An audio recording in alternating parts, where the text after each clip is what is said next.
Before Europe built global empires, Africa was already connected to the world. Gold, salt, ivory, copper, textiles, and ideas flowed across Africa long before European ships arrived. Yet history often skips this part. Today, we're exploring African kingdoms that controlled world trade, not by accident, but through strategy, geography, and power. And no, this story is not about Mansa Musa. Africa was the center, not the edge.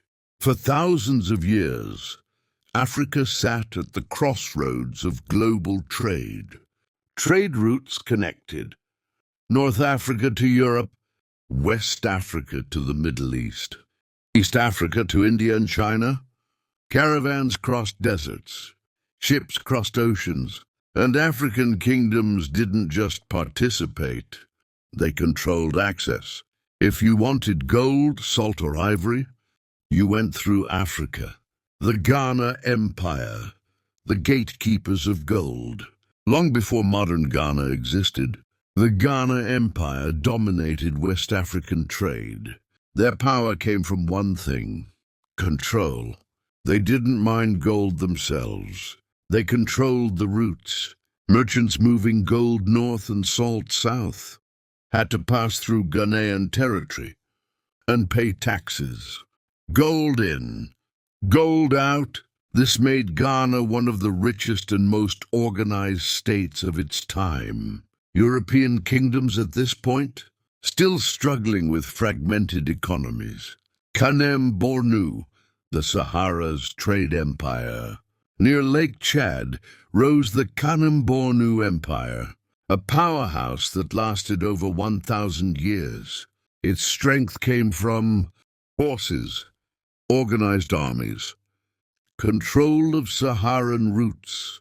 They traded nodules, slaves, textiles, salt, horses, luxury goods from North Africa.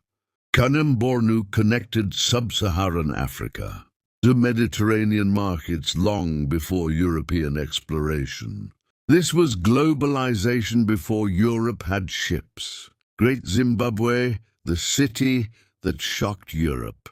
In southern Africa stood Great Zimbabwe, a massive stone city built without mortar.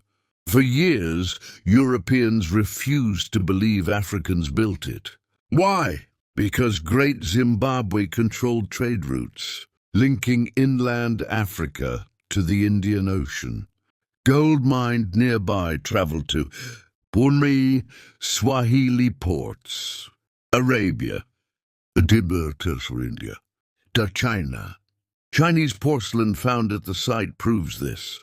This wasn't a village, it was an international trading hub. The Swahili city-states, Africa's ocean merchants. Along East Africa's coast rose cities like in Mombasa.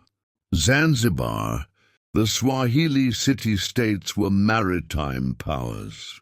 They traded with Persia, Tibet for India, but Southeast Asia, to China.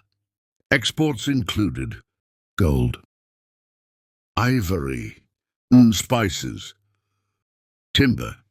They built stone cities, minted coins, and spoke multiple languages. When Europeans arrived, they didn't discover trade here. They inserted themselves into an existing system. Benin Kingdom, trade, art, and diplomacy. The Kingdom of Benin controlled coastal trade in West Africa. They traded with Portuguese, Dutch, English, but on their terms. Benin was so powerful that European traders needed royal permission. Diplomats were exchanged. Trade was regulated, not chaotic. The famous Benin bronzes were not primitive art. They were records of wealth, history, and diplomacy. Why this history disappeared? So why weren't we taught this? because later narratives needed Africa to appear poor, disorganized, dependent. Acknowledging Africa's control of world trade would challenge colonial justifications. History wasn't just forgotten, it was rewritten. Before Europe rose to power, Africa was already trading with the world. These kingdoms didn't wait to be discovered. They built systems, cities, and economies. If this history surprised you, that's not your fault. It was never meant to be widely known. Subscribe for more African history they never taught you.